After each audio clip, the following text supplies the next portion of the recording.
Assalamualaikum warahmatullahi wabarakatuh. Masih dengan Adi di Ngoko Podcast. Makasih Pak Terima kasih, Adi. Roy Mande nih. Jadi beliau ini Ketua Asosiasi Pengusaha Retail ya Pak ya di Indonesia. Kita mau sedikit kupas sih Pak. Apa sih kegiatan Aprindo ya? Aprindo yang katanya sekarang lagi saya baca-baca di media nih Pak. Ya. Tentang ada konflik lah. Bukan konflik sebutnya ya, kayak kebijakan-kebijakan Kemendak yang kurang berkenan lah di anggota Aprindo ini kan ya, soal rafaksi minyak goreng yang kemarin sempat harga 14.000 untuk menstabilkan harga. Nah, mungkin Bapak bisa menjelaskan apa sih itu Pak rafaksi, kenapa bisa terjadi seperti itu, dampaknya kayak gimana. Jadi biar kita bersolusi bersama di sini loh Pak. Jadi jangan sampai yang sudah berjalan justru tidak dilanjutkan lagi gitu loh. Oke Pak, silakan waktunya. Ya, terima kasih. Assalamualaikum warahmatullahi wabarakatuh. Salam sejahtera, salam sehat, salam semangat buat kita semua.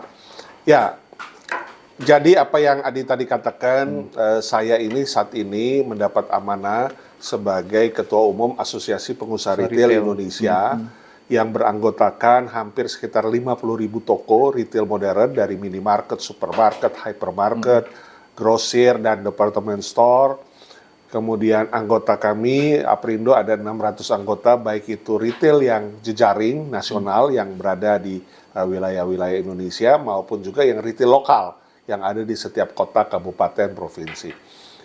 Nah, bersamaan juga sekaligus saat ini saya mendapat amanah dari Federasi Asia Pacific Retail Association, FAPRA, untuk memegang presidensial seluruh asosiasi retail di wilayah Asia Pasifik, sebanyak hampir 20 negara, mulai dari wilayah yang paling terjauh, wilayah Turki, asosiasi retail yang di Turki, kemudian Rusia, Uzbekistan, India, Sri Lanka, seluruh Asia, China, Korea Selatan, Jepang, kemudian ASEAN tentunya, dan juga Australia, New Zealand, dan Fiji. Jadi ini satu kesempatan yang berharga ketika Indonesia juga tahun lalu sudah memiliki menjalankan presidensial untuk G20, kemudian juga presidensial untuk ASEAN, dan tidak kebetulan untuk Retail Association, Aprindo mendapat kesempatan amanah dari 20 negara untuk memimpin Retail Association di 20 negara termasuk di dalamnya Indonesia. Baik, jadi menyambung dengan kondisi yang terjadi saat ini, Aprindo sebenarnya adalah Asosiasi Pengusaha Retail Indonesia yang sudah lama bermitra dengan pemerintah. Kita berdiri dari tanggal 11 November tahun 1994. Jadi sudah hampir tahun ini 29 tahun. Nggak kerasa ya Pak? Tidak terasa. Jadi dengan umur selama 29 tahun tentu kiprah Aprindo sebagai mitra pemerintah maupun juga fasilitator bagi anggota retail modern di Indonesia, seluruh wilayah Indonesia, itu tentunya saat ini sudah berjalan dengan optimal, berjalan dengan keseharian, dan setiap saat bahkan kita mendapat tugas dari pemerintah sebagai penjaga inflasi. Penjaga inflasi, kita tahu bahwa di Aprindo ini mengamanahkan semua retail modern yang bersifat korporasi. Jadi ketika kita berbicara retail modern korporasi, berarti pasti dapat lebih mengatur untuk namanya stabilisasi harga, kemudian ketersediaan barang. Nah, dua hal ini yang selalu dipakai oleh pemerintah untuk menjaga kestabilan harga dan ketersediaan barang bagi masyarakat. Contohnya, beras, gula, kemudian juga minyak goreng, berbagai komoditi pokok. Untuk mencapai harga eceran tertinggi atau harga acuan yang ditetapkan pemerintah, pasti yang dapat melakukannya hanya retail modern yang berada di bawah organisasi Aprindo. Karena kita sifatnya korporasi. Ketika di Jakarta misalnya sebagai kantor pusat mendapat arahan untuk menjalankan HET dari pemerintah, dari Kementerian Perdagangan misalnya, untuk gula atau untuk minyak goreng, kita bicara minyak goreng, maka kota-kota di seluruh wilayah Indonesia pasti akan sama harganya. Satu suara saya ambil contoh yang minyak goreng satu harga 14.000, di Aceh 14.000, di Jayapura 14.000, di Makassar 14.000, di seluruh wilayah Indonesia 14.000. Hanya retail modern yang dapat melakukannya itu. Oleh karenanya, kita seringkali diajak pemerintah untuk menstabilkan harga, ya, ketersediaan pangan bagi masyarakat, kebutuhan pokok, dan sekaligus juga ya kita berusaha tentunya. Nah, di dalam perjalanan tadi ditanyakan mengenai keadaan di mana terjadinya satu kondisi yang stuck. Benar. Atau yang kalau disebut sebagai case ya, masalah yang tentunya bagi kami sebagai pelaku usaha, masalah ini bila tidak diselesaikan dan tidak dituntaskan akan menggerus usaha kami, ya, pelaku usaha, kemudian juga akan mengorbankan investor, ya, kita pelaku usaha karena korporasi, retail modern karena korporasi, di belakang kita itu adalah investor. Baik domestik maupun global. Dan yang ketiga, dapat membuat ketidaklancaran koordinasi dan komunikasi kita sebagai mitra pemerintah bila ini tidak selesai. Case-nya apa atau masalahnya apa, stuck-nya apa? Ya, satu poin yang saya akan sampaikan di sini adalah mengenai penyelesaian rafaksi minyak goreng. Nah, itu tuh. Nah, itu tuh. Ini jadi stuck. Ini jadi masalah. Ini yang utama masalahnya, Pak. Yes. Karena ini akan memberi dampak kepada yang tadi, ya, beberapa hal, ya.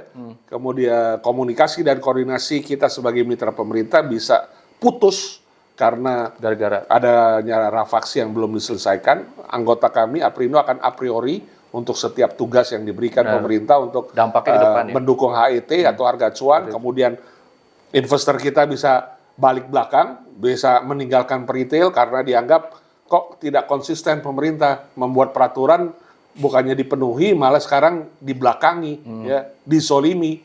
Kemudian juga membuat kita akhirnya tidak bisa meningkatkan kinerja atau produktivitas daripada retail kita atau toko kita, gerai kita, karena masih ada hutang yang belum dibayar oleh pemerintah. Nah, jadi kaitan dengan rafaksi, ya mungkin saya ceritakan kronologisnya. Kronologisnya saya bagi dengan 3 poin. Yang poin pertama faktanya, kemudian yang kedua bagaimana prosesnya, perjalanannya, dan yang ketiga harapan kita. Yang pertama fakta. Fakta kita ketahui bahwa di akhir tahun 2021 harga minyak goreng khususnya yang bersumber dari CPO, ya, kita tahu pada saat itu sangat tinggi, ya, sangat meningkat, ya, sudah dimulai dari pertengahan tahun 2021 dan memuncak pada kuartal keempat tahun 2021 atau di akhir 2021. Ketika harga CPO untuk global, di mana Indonesia adalah penghasil CPO terbesar, itu meningkat drastis. Nah, alhasil tentunya pelaku usaha hukum ekonomi, ya. Satu sisi karena memang globalisasi, harga di global itu meningkat, ya, sebagai pelaku usaha hukum ekonomi tentu akan menggerek harga yang di dalam negeri atau domestik. Karena sumbernya sama, CPO, ya. Jadi CPO yang diekspor maupun CPO yang dijadikan olin atau dijadikan nanti minyak goreng, itu sumbernya sama, kelapa sawit, kan. Nah, jadi ketika CPO-nya naik, otomatis mempengaruhi CPO buat domestik, minyak goreng domestik. Nah, itu terjadi di kuartal 3-4 2021, sehingga harganya sangat tinggi untuk minyak goreng pada saat itu, berkisar antara harga Rp20.000, harga jual, sampai Rp24.000 per liter. Itu tahun 2021 akhir. Yes. 2021 akhir ya, November 2000, ya. Jadi dari harga tersebut 20.000 sampai 24.000 jelas sangat tinggi, ya, karena memang sebelum itu, ya, tahun-tahun sebelumnya 14. Itu berkisar antara nilai sekitar 12, 13 sampai dengan harga 16-17. Nah, jadi apa yang terjadi pada saat itu, Aprindo diminta oleh pemerintah untuk kembali bertugas, ya, kembali memberikan supportnya untuk 2 hal. Satu adalah kestabilan harga dan juga ketersediaan barang. Nah, kaitan dengan kestabilan harga tentu itu bagian yang tidak akan terlepas dengan ketersediaan barang yang disiapkan atau diproduksi oleh produsen. Karena Aprindo retail ini kan tidak memproduksi. Benar. Yang memproduksi adalah Produsen. produsen minyak goreng dan distributornya yang menyalurkan. Nah, akhirnya kita dipertemukan, saya ingat betul di akhir November 2021, bagaimana caranya menjelang Natal tahun baru tahun 2021, supaya harga bukan cenderung meningkat, tapi cenderung menurun. Bagaimana caranya? Nah, itu kita dikumpulkan, produsen dengan retail, ya, di kantor Kementerian Perdagangan, Menteri Perdagangan, pada saat itu Pak Muhammad Lutfi, Dirjen Perdagangan Dalam Negeri, saat itu yang bertugas adalah Pak Oke Nurwan, kemudian para eselon 2, eselon 3, Pak Isi Karim, Pak Indra, dan seterusnya.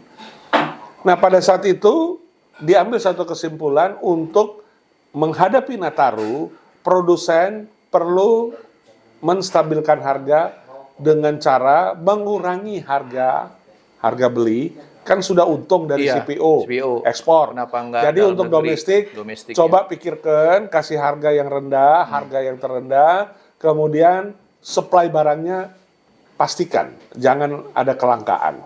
Karena mereka yang produksi ya. Kita di retail juga begitu, diingatkan harga yang terbaik nanti dari produsen, tidak boleh melebihi daripada keuntungan-keuntungan yang standar, ya. Jalankan, yang penting rakyat Nataru bisa mendapatkan minyak goreng dengan harga yang lebih terjangkau dari masa itu. Ya, kami peritel tentunya setuju dan siap mendukung dan tinggal menunggu produsen, ya, bagaimana mengirimkan barang dengan harga yang lebih terjangkau dan juga ketersediaan barang. Nah, kenyataannya dari harapan yang diminta oleh pemerintah secara komitmen, secara lisan. Pada akhir Desember, kita semua menyampaikan lagi kepada Kementerian Perdagangan bahwa yang diharapkan 100%, terpasok itu hanya 25%, 30% dengan harga yang terjangkau. Ya, dengan kemasan sederhana. Pada saat itu istilah harga terjangkau adalah kemasan sederhana. Jadi kemasan ada 3 macam harga. Kemasan premium, kemasan sederhana, dan curah. Nah, retail minta, karena retail tidak menjual harga curah, retail minta kemasan sederhananya diperbanyak. Supaya harga kemasan sederhana itu yang lebih murah, lebih terjangkau, itulah yang menjadi bekal buat masyarakat konsumsi pada saat Nataru 2021. Harga premium memang itu bebas, harganya bebas. Nah, ternyata kemasan sederhana hanya meningkat 25%. Yang diharapkan bisa meningkat 100%. Sangat signifikan, tapi hanya 25, nggak sampai 30% supportnya daripada produsen. Sehingga kami laporkan kepada Kementerian Perdagangan dan dimitingkan lagi, ya kembali lagi hukum ekonomi tetap lebih kuat, karena saat itu harga CPO ekspor itu sangat bagus, sangat tinggi. Ya memang satu sisi kita mendapatkan devisa, ya dari nilai tingginya harga ekspor CPO itu. Tapi satu sisi, ya, CPO dalam negeri kalau tidak diatur, tidak ada peraturannya, jadi juga tetap tinggi. Nah, itu jadi problemnya. Karena ngikuti indikator harga CPO ekspor. Nah, jadi pada saat itu kita sudah laporkan bahwa kita tidak dapat supply minyak goreng kemasan sederhana dengan harga terjangkau itu, sehingga kita tidak bisa menyediakan harga yang murah atau stabil atau terjangkau. Nah, oleh Kementerian Perdagangan akhirnya, ya ini selesailah 2021 akhir. Di tanggal 2 Januari itu Rakortas, ya, 2 dan 3 itu ada Rakortas yang dipimpin oleh Pak Presiden, dan itu ada di media. Presiden tentunya menugaskan Kementerian Perdagangan untuk mengambil wewenang, ya, melakukan wewenang dalam hal intervensi pemerintah untuk kestabilan harga dan ketersediaan barang minyak goreng.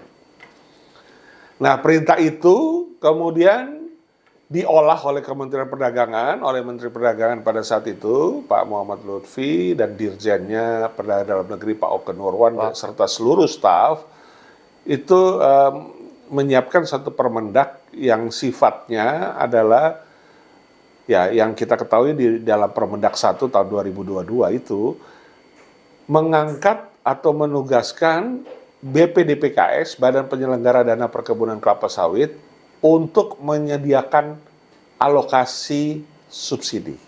Untuk untuk harga minyak goreng yang biar lebih terjangkau. terjangkau buat masyarakat ya Pak. Karena ketika perintah dalam Rakortas untuk menurunkan harga, ya memang tiada lain caranya paling cepat adalah memberi subsidi supaya kepada rakyat, supaya harga itu bisa turun dan subsidinya itu dibayarkan oleh pemerintah. Nah, pada saat itu keluarlah Permendak 1 yang membayarkan untuk subsidi itu dari harga keekonomian pada saat itu yang ditetapkan oleh Rakortas 17.260 harga beli untuk dijual dengan harga 14.000, ya berarti ada 3.260 selisih harga itu 3.260 itu dalam Permendak 1 ditugaskanlah BPDPKS yang membayar. Jadi BPDPKS ini Badan Penyelenggara Dana Perkebunan Kelapa Sawit ini di bawah Poksi Kementerian Keuangan itu diberi tugas untuk membayarkan subsidi atau alokasi perbedaan dari harga keekonomian dengan harga jual. Walaupun pada saat itu kerugian pertama yang terjadi pada saat penentuan satu harga 14.000 tadi, itu adalah ketika sebenarnya harga tersebut itu di atas harga keekonomian kita mendapatkannya. Kita mendapatkan harga belinya pada saat itu nggak 17.260. Kita dapatkan belinya itu sudah 19.000, 20.000 bahkan di beberapa daerah bahkan luar Jawa bisa 21.000 per liternya. Tapi ya Rakortas meminta untuk kita dipatok dengan harga beli 17.260 supaya bisa menjual dengan harga 14.000 dan 3.260 itu dibayar selisih dari subsidi alokasi dana BPDPKS. Jadi BPDPKS salah satu fungsinya adalah untuk urusan-urusan reboisasi ya kaitan dengan perkebunan, kemudian kesejahteraan petani dan lain sebagainya. Jadi ada dana yang dialokasikan kalau tidak salah pada saat itu 7,06 triliun untuk masa subsidi sampai bulan Juni 2022. Dari Januari sampai bulan Juni 2022.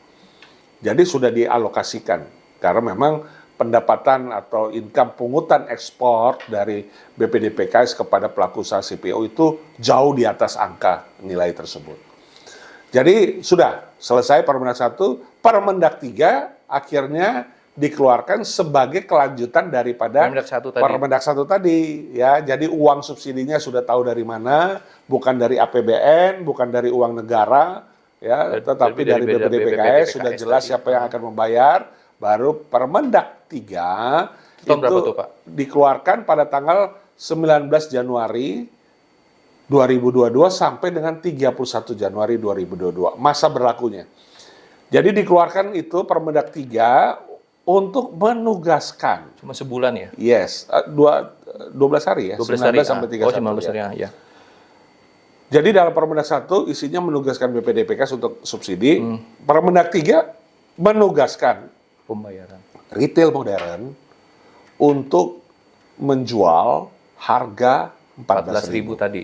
Dengan ya di dalam pasal 12 di dalam Permendak 3 itu dengan pembayaran subsidi yang akan dilakukan BPDPKS selisih dari harga keekonomian 17.260 dikurangi 14.000. Itu ada dalam Permendak 3. Itu udah memuat itu ya, memuat poin-poin itu dan intinya adalah di dalam pasal 12 itu pemerintah memberi tugas resmi, jelas, syah kepada peritel modern anggota Aprindo di seluruh Indonesia untuk menjual seluruh minyak goreng yang ada di gerai retail modern dengan harga 14.000. Jadi tidak ada lagi harga kemasan premium, tidak ada lagi kemasan sederhana. Dan tidak ada lagi harga curah. Semuanya 14.000. Baik itu di retail maupun juga pasar tradisional, karena disebutannya di dalam pasal 12 itu disebut para pengecer. Jadi para pengecer harus menjual 14.000, berarti pengecer itu ada pasar modern dan ada pasar tradisional. Ya, kita karena amanah, patuh, tulus ikhlas, ya walaupun kita tahu kita sudah rugi yang pertama adalah harga beli itu, ya harga beli kita 19-20 ribu tapi disuruh jual dijadikan dengan harga 17.260 untuk dijual 14.000. Ya sudah, kita semangat merah putih, semangat untuk Aprindo atau peritel ini mendukung kebijakan pemerintah dan masyarakat untuk mendapatkan harga yang terjangkau. Jadi kita serta-merta meeting tanggal 17, tanggal 18 setiap hari sampai larut malam. Ditetapkan 18 bahwa 19 besok akan keluar Permendak 3 tahun 2022 harus jual 14.000 dan harus serentak seluruh retail modern. Jadi, kalau pasar tradisional 1 minggu kemudian nggak apa-apa. Tapi kalau retail harus serentak. Ya, dengan kemampuan, daya dan juga kesulitan Aprindo dengan anggota, kita memberitahu kepada anggota itu sudah larut malam ya, supaya besok pagi begitu buka toko 14.000 per liter untuk semua tipe kemasan minyak, premium, kemasan sederhana nggak maupun ada juga pembagian tadi. yes. Ya anggota tentunya semangat ya mau mendukung Kebijakan. merah putih ya, pemerintah yang syah, yang resmi, yang kita dukung pemerintahnya. Dan juga untuk kepedulian pada rakyat, kita semua melakukan 14.000. Dan itu dibuktikan dengan press conference pada tanggal 19 jam 10 pagi. Ya, ada 8 provinsi yang keluar di Zoom pada saat itu. Pak Menteri Perdagangan, Pak Lutfi, Dirjen Perdagangan Dalam Negeri, Pak Oke Nurwan, dan Aprindo yang diwakili oleh saya, Ketua Umum, untuk langsung bisa dialog dengan toko dan konsumen yang ada di 8 provinsi. Provinsi pertama dapat kesempatan Jayapura. Ya, mereka sudah beda 2 jam, sudah jam 12, store manajernya mengatakan, sudah Pak, sudah 14.000 di shoot dengan kamera, di rak-rak itu ditulis 14.000 harganya, dan ada kesempatan konsumen juga yang sedang membeli. Kemudian di interview, konsumennya berterima kasih kepada Pak Menteri Perdagangan, ya dalam hal ini negara ya, mewakili negara bahwa sudah memberikan harga minyak goreng yang terjangkau 14.000. Itu di Jayapura, ya di salah satu anggota retail kita dengan brand Hypermart itu di Jayapura, di kota Jayapura. Itu konsumennya berterima kasih dan di-shoot dan Pak Menteri sempat berdialog, ya silakan Ibu menyampaikan kepada warga bahwa sekarang pemerintah sudah menyediakan harga 14.000 untuk minyak goreng bagi keterjangkauan dan kesejahteraan rakyat di sana. Kemudian pindah ke Provinsi Palembang, kemudian pindah ke Makassar, semua 14.000. Tidak ada yang lebih 14.000. Dan bisa dibuktikan kalau di retail modern gampang membuktikannya dari stroke saja. Iya. Beli keluar stroke 14.000 ya segitu harganya, nggak mungkin lebih, nggak mungkin kurang, nggak ada tawar-menawar. Benar. Jadi itu yang kami lakukan dalam waktu 1 malam untuk melakukannya itu. Jadi kita membuktikan kepada pemerintah bahwa kita sangat mendukung komitmen dan berintegritas pada saat itu. Kemudian perjalanan pada tanggal 29.30 kami diinfokan bahwa segera cepat berikan data karena dalam beberapa hari ke depan, khususnya 1 Februari, akan ada peraturan Menteri Perdagangan yang baru yang nanti akan merubah peraturan Menteri Perdagangan nomor 3 ini. Nomor 3 tadi ya? Jadi peraturan Menteri Perdagangan nomor 3 itu ditetapkan dari tanggal 19 Januari sampai tanggal 31 Januari. Sampai dengan tanggal 31 dengan kita baru menerima kira-kira 7 hari dari tanggal 19 karena diundang-undangkan dulu. Kemudian kita dapat info bahwa nanti tanggal 1 Februari akan peraturan Menteri Perdagangan baru sehingga segera masukin data penjualan dari tanggal 19 sampai 31. Ya kita semua kerja, berikan data kepada Kementerian Perdagangan, kepada produsen, karena memang itu akan di-close ya data itu. Nah per 1 Februari persis jam 10 pagi sudah keluar Permendak lagi baru. Ya Permendak nomor 6 tahun 2022 dengan 3 harga.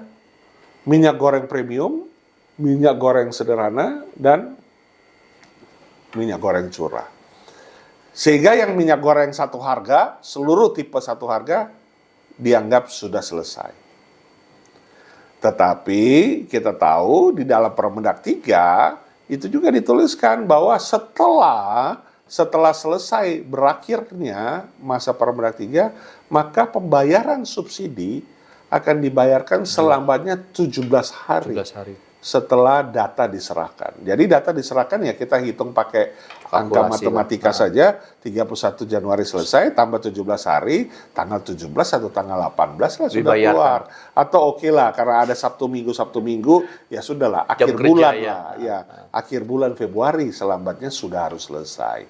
Tanpa melihat Permendak 6 yang baru itu. Karena kan Permendak 6 itu hanya mengatur harga. Pengaturan Dari harga. kemasan 1 harga menjadi 3 harga. Tadi kan. Tapi pembayaran itu kan tidak diatur di dalam Permendak 6 bahwa akan dihapus. Orang Permendak 3 itu sudah jelas bahwa 17 hari dari berakhirnya maka akan dibayarkan oleh BPDPKS. Nah, tetapi yang kita ketahui, inilah yang lucu-lucunya negeri kita ini. Saya nggak katakan lucu-lucunya karena nggak masuk akal. Mestinya sudah dibayarkan Februari akhir itu kan. paling lambat, 2022. tetapi alhasil sampai hari ini kita sudah masuk di bulan ke-6 tahun 2023, sudah memasuki pertengahan bulan 6 2023, berarti sudah hampir Habis tahun. 1,5 tahun tidak kunjung dibayar. Tidak kunjung diselesaikan di saat kita penerima tugas sudah menjalankan dengan tulus, ikhlas, komitmen penuh, berintegritas untuk memenuhi tugas yang diberikan oleh pemerintah melalui Permendak 3 tahun 2022. tadi. Menjual minyak goreng kemasan 1 harga dan rakyat semuanya sudah menikmati, ya. Rakyat sudah juga membeli, mengkonsumsi dan berjalan dengan sukses. Alhasil 1,5 tahun ini belum ada kepastian. Jangankan dibayar, kepastian dibayar saja tidak ada. Terus nilainya berapa itu, Pak? Ya, nilainya dari 31 retail modern seluruh wilayah Indonesia, ya, hampir sekitar 25 juta ton liter, itu kita punya nilai yang perlu dibayarkan pemerintah menurut versi kami peritel, karena datanya sudah kita serahkan ke pemerintah. 344 miliar. 344. Yes.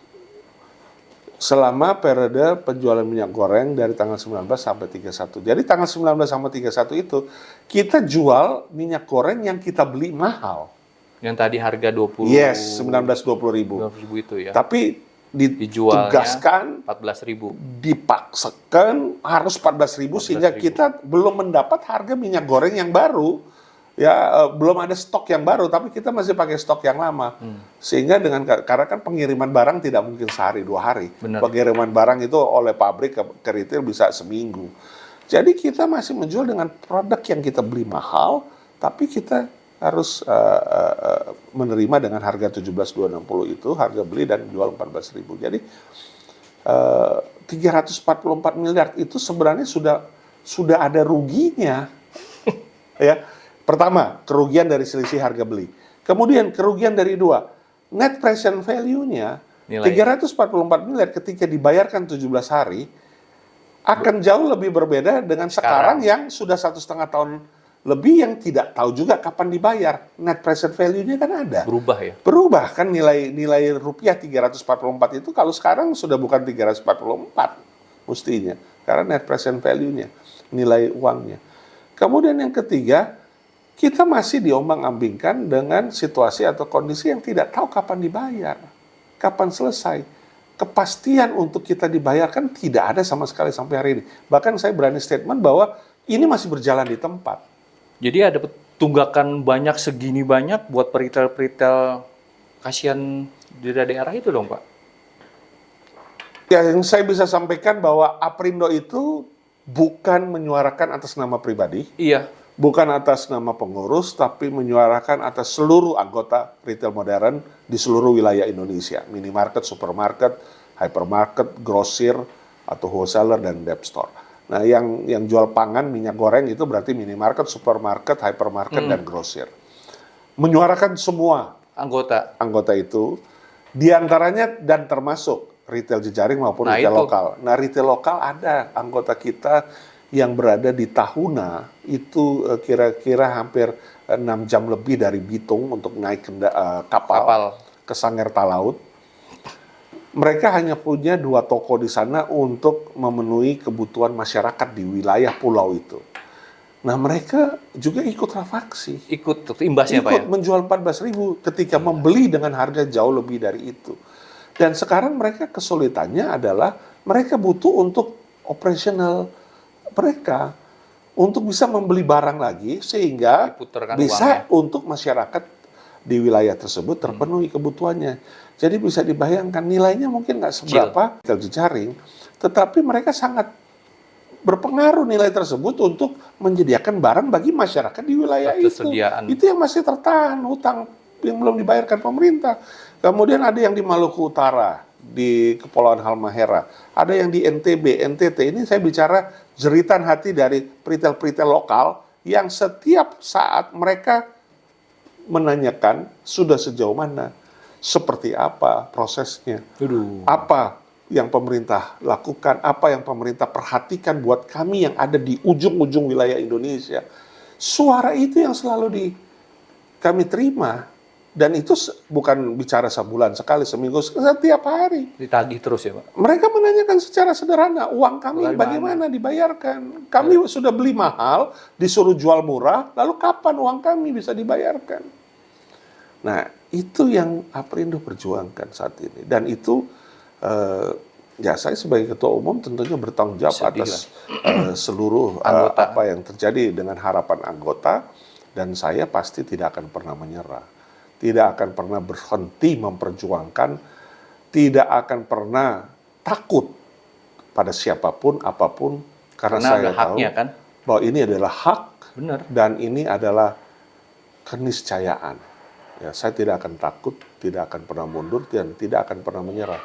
Nah terus kalau Bapak udah kayak, kan harus ada koordinasi tuh Pak, ya, kayak Kementerian Perdagangan ke DPR. Ya. Itu udah pernah dimediasi seperti itu? Jadi, Wal 1,5 tahun ini dalam perjalanan ini, apa yang Aprindo lakukan, kita sudah audiensi kepada Menteri Perdagangan yang baru. Ketika baru 10 hari dilantik oleh Pak Presiden, kita audiensi dan kita menyatakan poin utama kita minta diselesaikan. Ya. Dan pada saat itu, Menteri Perdagangan menyampaikan yang baru Pak Sulhas, kan sudah batal Pak. Sudah tidak ada peraturannya. Menterinya sekarang saya. Beda. Nah terus kalau ini yang membuat kita bingung. 3 yang 344 itu gimana Pak Menteri yang terhormat, saya katakan. Bapak bicara sebagai kapasitas menteri atau ketua partai atau perorangan. Kalau Bapak sebagai menteri, Bapak mewakili institusi negara, lembaga negara. Dan yang mengikat kita Permendak 3 itu tahun 2022 itu adalah Kementerian Perdagangan. Bukan perorangan. Kementerian Perdagangan yang mewakili negara.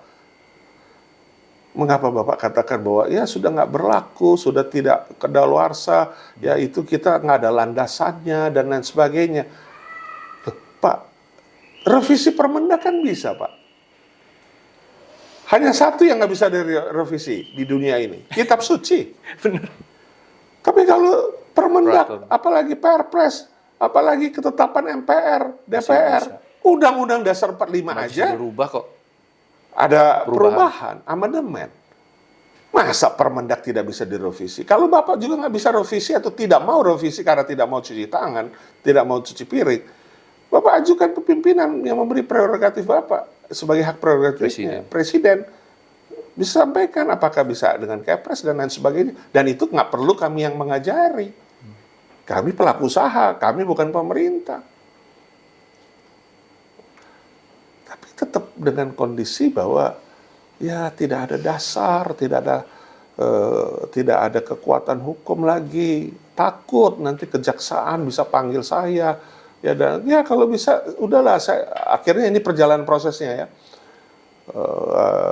Kita ke BPDPKS, Ketua BPDPKS menanyakan ya tergantung Permendak berikan verifikasi data baru kita bayar. Kalau enggak kita nggak ada hak untuk membayar, nggak ada kewajiban bayar karena dasarnya kita nggak dapat. Kita juga uangnya kita tetap udah cadangkan ya pada di rekening kita diperiksa juga BPK setiap saat kenapa belum keluar ya kita harus jelaskan. Kita sudah sampaikan kepada KSP, sudah itu sudah disisihkan ya kan sudah ada perintah yang Permendak 1 itu 7,06 triliun untuk sampai bulan Juni disiapin. Oke. Dan ini bukan uang negara, Tinggal bukan uang, dikeluarin, ini bukan APBN. bukan uang APBN, bukan uang Kemendak. Kita nggak pernah mau minta ke uang Kemendak. Tapi uang APBN BPPPKS kita juga nggak itu minta kan. uang APBN. Ya uang dari APBDP sesuai Permendak 1 dong. Kita sudah audiensi tadi perjalanan tanya audiensinya kemana, BPDPK sudah. Kemudian kita sampaikan ke KSP, Kantor Staf Presiden bidang ekonomi kan komisionernya. Kemudian kita sampaikan juga ke KPPU. Kita sudah sampaikan juga ke Komisi 6 DPR ya di dalam RDPU, Aprindo dengan Komisi 6. Kita sudah sampaikan ke berbagai kementerian, instansi yang terkait dalam hal perjuangan Aprindo untuk anggota-anggotanya menuntut hak atas kewajiban yang sudah dipenuhi. Nah, terakhir ketika rapat kerja yang sekarang ini ada di YouTube bisa dilihat rapat kerja Kementerian Perdagangan ya tanggal 15 Maret. Kami RDPU dengan Komisi 6 tanggal 14 Februari saat Valentine tuh. Kita ingat betul karena hari Valentine malah hari melapor kepada wakil-wakil rakyat yang terhormat. Audiensi Aprindo, Komisi 6 dan Komisi 6 karena pada saat itu sudah mau reses menyampaikan, baik Pak, kita akan bincangkan di dalam raker di bulan depan dengan Kementerian Perdagangan. Tanggal 15 Maret terjadilah raker dan itu bisa dilihat di YouTube bagaimana salah satu wakil ketua Komisi 6 yang hadir menanyakan mengenai pembayaran itu. Aduan kita kepada wakil rakyat yang terhormat dan Pak Menteri katakan bahwa ya saya takut mengeluarkannya. Verifikasi data itu yang sudah ada di kantong Kementerian Perdagangan takut karena peraturannya tidak ada. Memang harus dibayar tapi peraturannya tidak ada. Dan sudah batal lah, sudah kedaluarsa macam-macam. Ya, itu bisa diikuti di YouTube. Pak Wakil Ketua Komisi 6 katakan, ya tapi kan kewajibannya belum dibayar, Pak. Peraturannya nggak ada tapi kewajibannya saat itu sedang berproses dan sampai hari ini belum dibayar. Tetap diulang lagi. Saya takut. Nah, kembali lagi kita hanya peribahasa dulu lah, zaman kita sekolah lah, berani karena benar, takut karena salah. Kenapa sih takut? Apa yang salah? Kalau benar kan, ya pegang yang benar dong. Revisi dong Permendak. Naik. Yang nomor 3 tadi ya Pak ya? Dan itu memang diungkapkan pada saat itu dalam raker itu terekam oleh YouTube bahwa ya sudah petunkan aja Aprindo supaya hasil petun itu bisa jadi dasar untuk saya mengeluarkan hasil verifikasi data kepada BPDPKS, baru BPDPKS bayar. Pada saat itu tidak dibilang loh bahwa saya akan ngecek dulu angkanya ke BPKP atau BPK. Ada. Tidak ada. Nggak ada. Pada saat raker tanggal 15 Maret. Tapi hanya mengatakan petunkan aja Aprindo. Kalau keputusannya menang dari pengadilan, maka keputusan itu yang saya pakai. Berarti kan di situ kita kayak pemaksaan banget ya, Pak. Dibuat gambling. Iya, benar. Bisa menang, bisa kalah. Kita tahu kalau petun, nggak ada yang petun kemudian cepat selesai. Yang ada juga banding, yang ada juga kasasi. Nanti akan ada sampai kasasi, baru inkra dan seterusnya. Dan waktu-waktunya itu panjang. Prioritasnya akan dinilai seberapa besar prioritasnya dibanding dengan kasus-kasus lainnya. Sehingga prosesnya akan panjang, berbelat-belit, dan kita kan tidak memulai satu harga itu dengan petun. Kita tidak menjalankan komitmen menjual minyak goreng kemasan satu harga, itu dengan perintah petun loh. Kita menjalankan dengan tulus ikhlas, komitmen kepada negara, dan kita ingin supaya mensupport negara, mendukung pemerintah. Kita nggak jalankan itu dengan petun. Bagaimana mungkin kita mau minta hak kita dengan petun? Nggak apple to apple, nggak ada relevansinya. Kalau kebijakannya itu soal lain ya Pak ya. Itu kita tidak ada korupsi di situ. Kita mendukung 100%. Kebijakan tadi awal. Kebijakan pemerintah mendukung 100%. Nawacita, negara hadir pada rakyat. Kita juga rakyat. Jadi sangat nggak masuk akal ketika disuruh ke petun. Satu. Kemudian kedua, ada juga pernyataan bahwa ya kalau ada legal opinion, ini dari dirjennya. Pada saat itu dirjen itu sampai baru 1 bulan ini ada dirjen yang definitif. Sebelumnya PLT dirjen. Setiap 3 bulan diganti dirjen PLT-nya. PDN itu ya. Ada beberapa saat pernyataan juga sebelum raker itu, PLT malah mengatakan, ya ini kelihatannya memang kita harus minta legal opinion dari Kejaksaan Agung. Apalagi, jadi udah legal opinion lah minta, petun lah disuruh kita. Aduh. Kok yang mestinya mudah Yang tapi punya hak, yang punya hak dipersulit. jadi dipersulit ya Pak. Ini negara hadir atau tidak bagi pengusahanya yang setiap hari kita memproduksikan barang, menjual barang itu, kita bayar PPN, kita ambil PPN buat negara. Kita setor PPH kita, PPH karyawan, PPH badan, buat negara. Kita menyerap tenaga kerja, hampir 2 juta tenaga kerja yang terserap di retail modern seluruh Indonesia, anggota Aprindo. Kita menyerap UMKM, hampir 35% sekarang. 30% UMKM yang ada di retail modern. Oke. Itu Karena termasuk produk UMKM kan sudah pada bagus sekarang. iya, benar-benar. Udah siap bersaing keluar Apa yang nggak kita lakukan untuk negara? Benar. Tapi bagaimana negara memperlakukan kita? Kita nggak pernah jadi prioritas, sektor prioritas. Tidak pernah Sektor prioritas itu hanya di pariwisata, kesehatan, ya, komunikasi, perdagangan tidak pernah dapat subsidi listrik, dana pemulihan ekonomi nasional saat pandemi COVID kita tidak pernah terima. Padahal kita kontributor terbesar bagi ekonomi kita. Pertumbuhan ekonomi kita 5,03 di kuartal 1 tahun 2023, hampir sekitar 3,4-nya itu dikontribusi dari konsumsi rumah tangga. Atau 53,8% itu konsumsi pembentuk pertumbuhan ekonomi itu dari konsumsi rumah tangga. 53,8%. 40%-nya, kalau 53,8 itu diambil jadi 100%, 40%-nya itu dari retail modern. Karena masyarakat berbelanja di retail modern. Artinya apa? Kita pendukung kontribusi ekonomi yang langsung jelas ke pemerintah, dan terukur ya, bagi pertumbuhan ekonomi Indonesia. Jadi 5,3 itu 53%-nya didukung oleh karena konsumsi rumah tangga dan itu 40%-nya itu dari retail modern. Nah, jadi kemudian ya perjalanan ya Raker 15 Maret. Kemudian berlanjut kepada dengar pendapat pada tanggal 6 Juni yang lalu. Kita kaget karena dari Raker tanggal 15 Maret dengan Komisi 6 dan Kementerian Perdagangan 2023 sampai dengan 6 Juni 2023 itu sesuatu yang bertolak belakang pernyataannya. Jadi kalau yang pertama Raker itu katakan petunkan aja atau udah kita tunggu legal opinion lah supaya saya nggak dipanggil Kejaksaan Agung karena saya membuat pembayaran yang peraturannya sudah tidak ada. Saya tunggu legal opinion. Kemendak memberikan instrumen itu. Nah, kemudian tanggal 6 Juni, ternyata legal opinion udah keluar dari Kejaksaan Agung.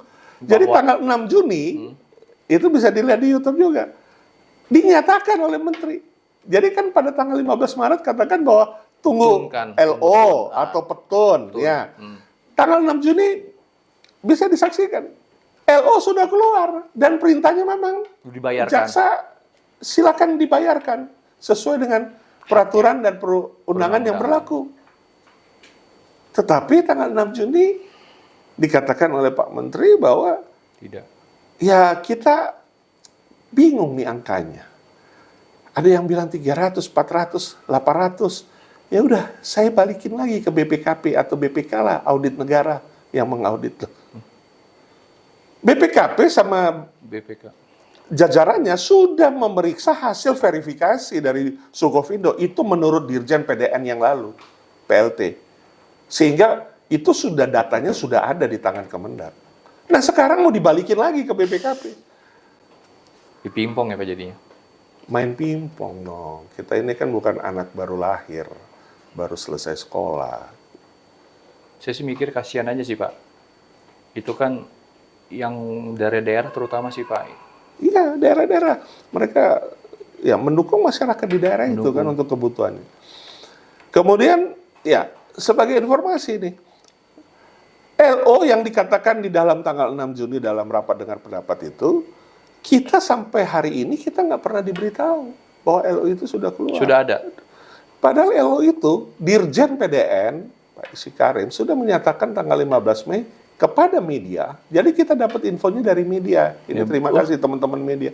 15 Mei menyatakan LO sudah keluar dari Kejaksaan Agung dan memang perintahnya bayar.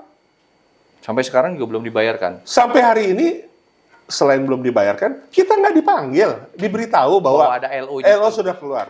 Ayo kita bicara nih. Kamu mau gimana? Datanya kalau nggak cocok, ayo kita bicara nih, verifikasi. Saya akan panggil Sukovindo, peritel atau produsen, kita bicara duduk meja supaya bisa datanya Sama. konkret.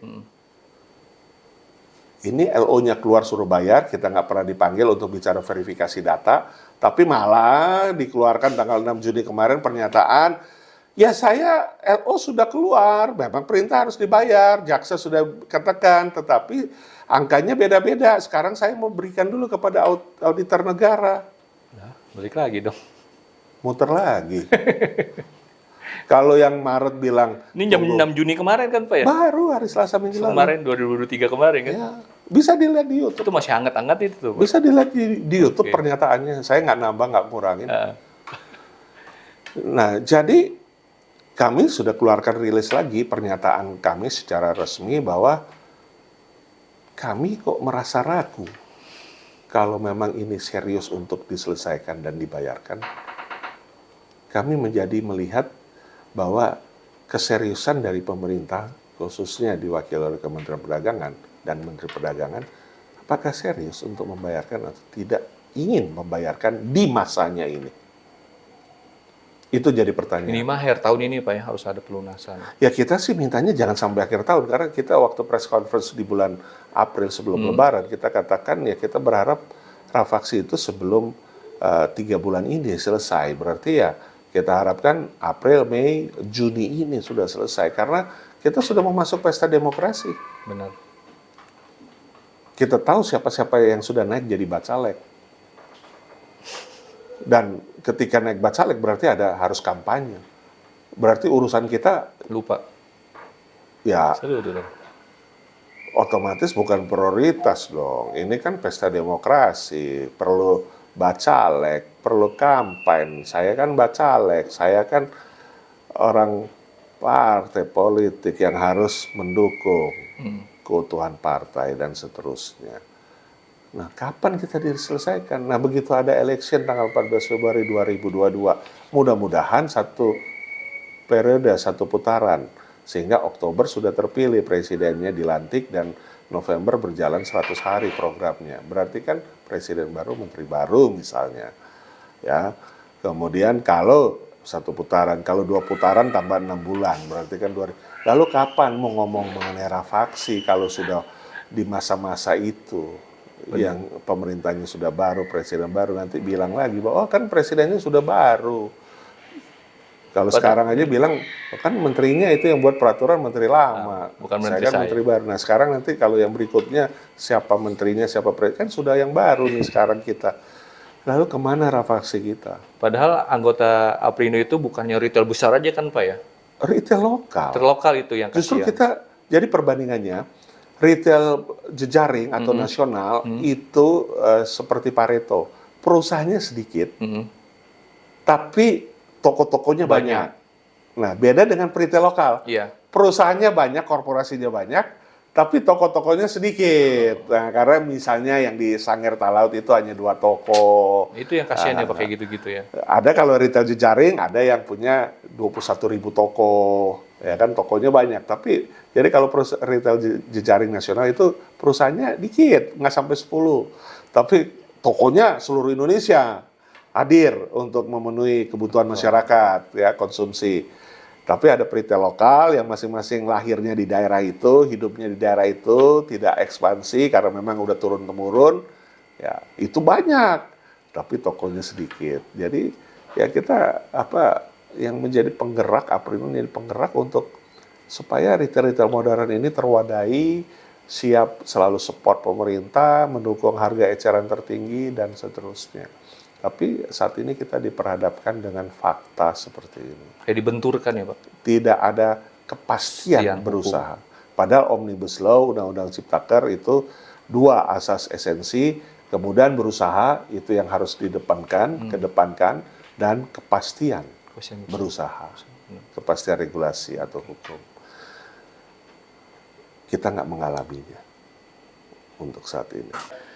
Nah ini kan ada dampaknya nih Pak. Betul. Dampaknya dari 304 M ini. Ya. Itu dampaknya itu apa aja sih itu Pak?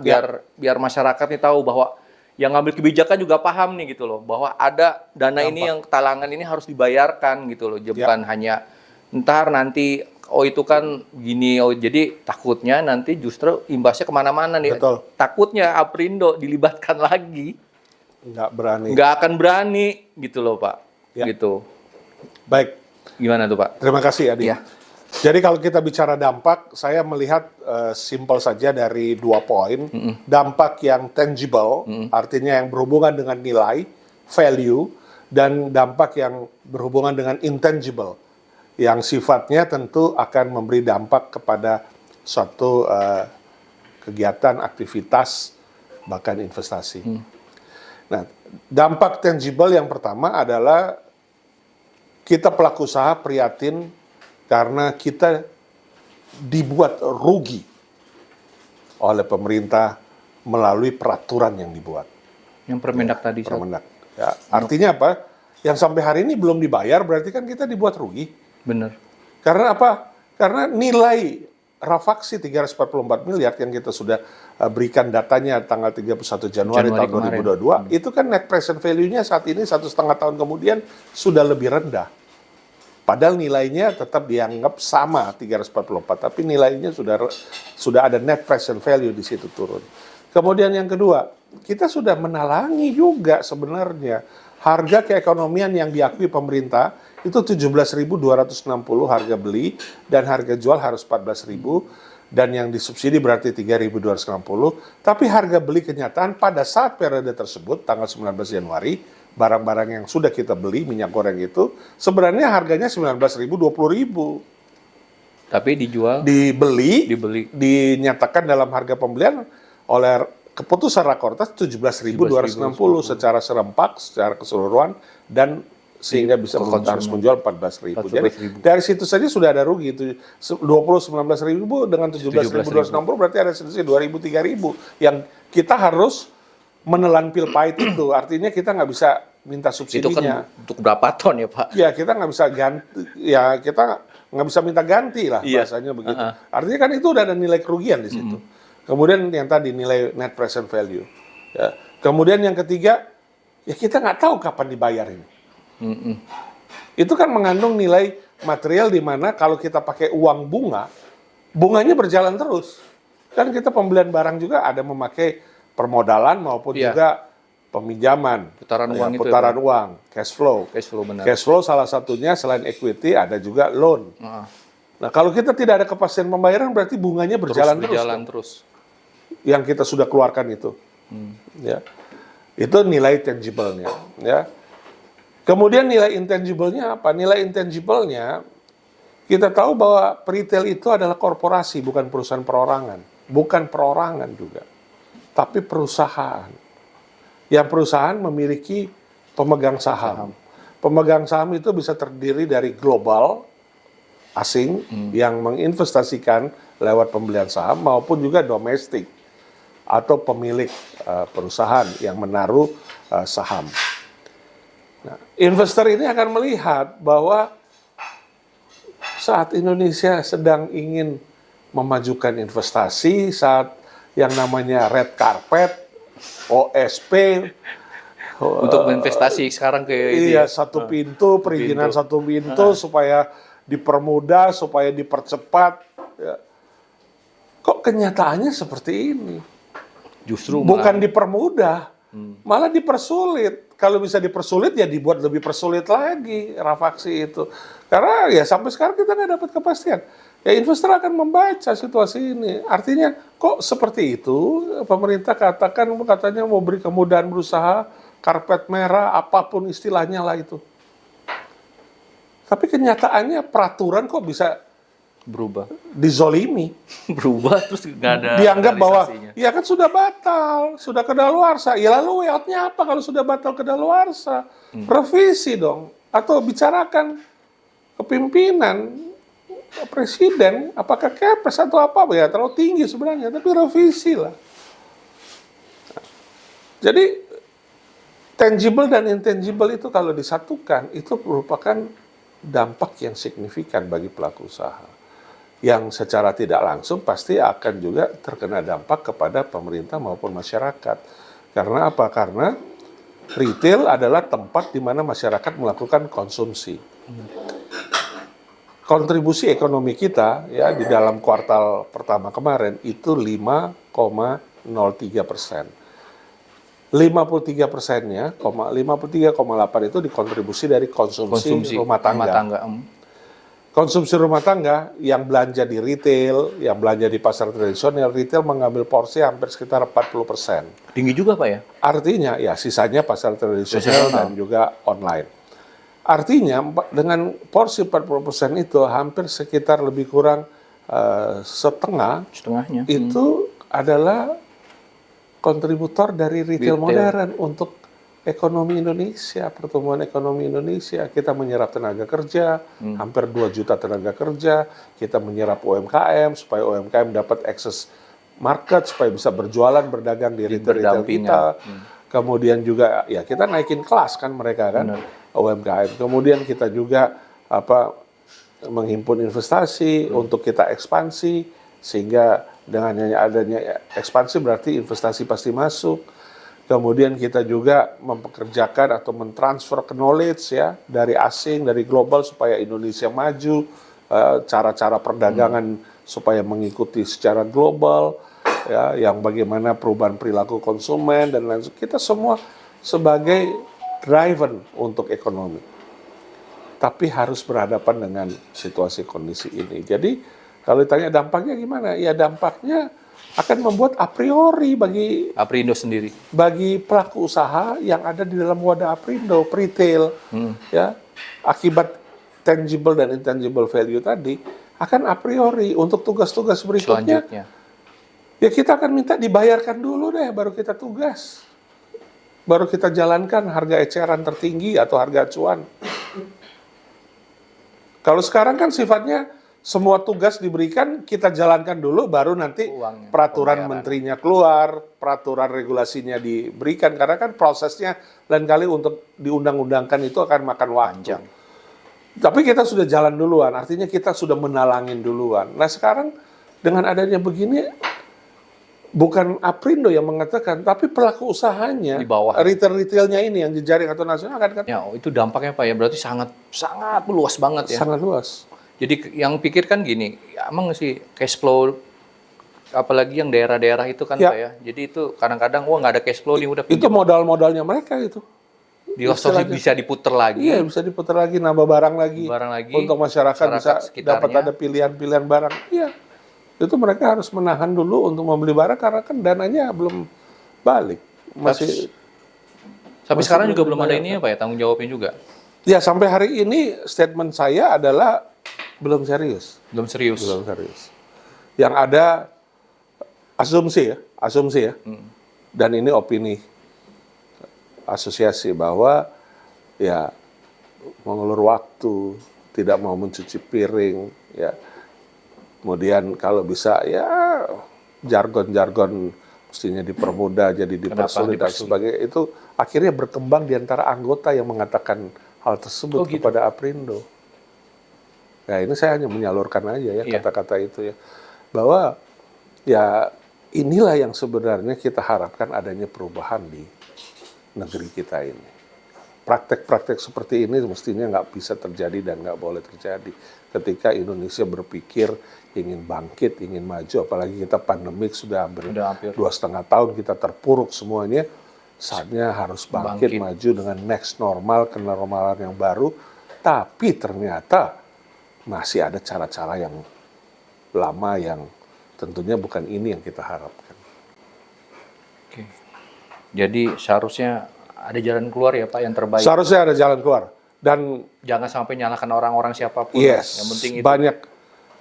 Saya pikir kita belajar pepatah banyak jalan ke Roma itu pasti ada jalan. Tetapi sekarang tinggal bagaimana kita bukan perkara bisa tidak bisa, tapi mau atau tidak mau. Untuk menyelesaikan yang ada di tugas Aprindo ini 34 fraksi minyak goreng ini. Ya, semoga aja lah Pak kita diskusi panjang lebar sedikit tentang rafaksi. Saya baru paham rafaksi itu seperti itu. Terus solusinya juga untuk kedepannya gimana nih Pak? Kita berharap, tentunya kita berharap segera dituntaskan. Apalagi kita mau masuk pesta demokrasi. Setiap kita pasti yang bacalek tentu akan fokus dengan kampanye. yang partai-partai akan menyatu padukan langkah, ya, membangun solidaritas. Ya, kita tahulah bagaimana saat pesta demokrasi itu berlangsung, sehingga tentu prioritas-prioritas yang lain menjadi nomor 2, nomor 3, nomor 4 dan seterusnya, selain bagaimana mensukseskan pesta demokrasi kita menuju kepada election, ya, tanggal 14 Februari tahun 2024. Kita berharap tentunya sebelum itu sudah selesai. Jadi dalam waktu bulan ini, bulan Juni, kita harapkan sudah ada kepastian, ya, dan kita masih punya titik, 1-2 titik percaya bahwa tentunya ada solusi, ya. Pasti ada solusi ketika kita mau mencari solusi. Bukan bisa mencari solusi, tapi mau mencari solusi.